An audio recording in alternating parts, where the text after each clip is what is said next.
மறக்கப்பட்ட அறை சென்னையின் பரபரப்பான பகுதிகளுக்கு நடுவே பழைய காலத்து பங்களா ஒன்று நீண்ட நாட்களாக பூட்டியே கிடந்தது.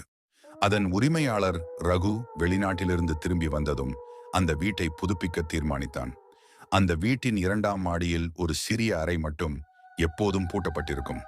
அதன் சாவி யாரிடமும் இல்லை. ஒரு நாள் இரவு ரகு ஒரு சுத்தியலை எடுத்து அந்த பூட்டை உடைத்தான்.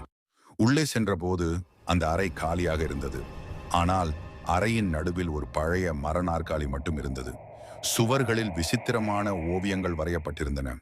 ரகு அதை அலட்சியப்படுத்திவிட்டு கதவை சாத்திவிட்டு உறங்கச் சென்றான். நள்ளிரவு 2:15. கீழே தூங்கிக் கொண்டிருந்த ரகுவுக்கு மேல் தளத்தில் யாரோ நடக்கும் சத்தம் கேட்டது. மெதுவாக மாடிக்குச் சென்றான். பூட்டிய அறைக்குள் இருந்து ஏதோ முணுமுணுக்கும் சத்தம் கேட்டது.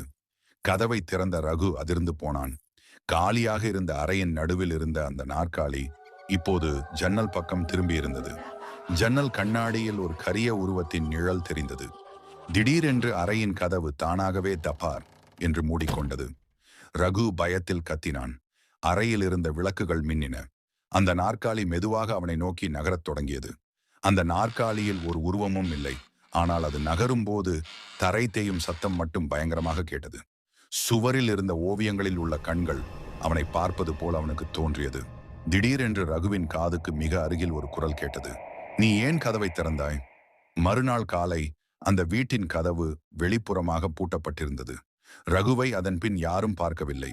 இப்போதும் அந்த வீட்டின் வழியாக செல்பவர்கள் நள்ளிரவில் மாடி அறையிலிருந்து யாரோ அழுவதும் நாற்காலி நகரும் சத்தமும் கேட்பதாக சொல்கிறார்கள்.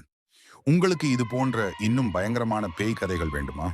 அல்லது உண்மை சம்பவங்களை அடிப்படையாக கொண்ட கதைகள் வேண்டுமா?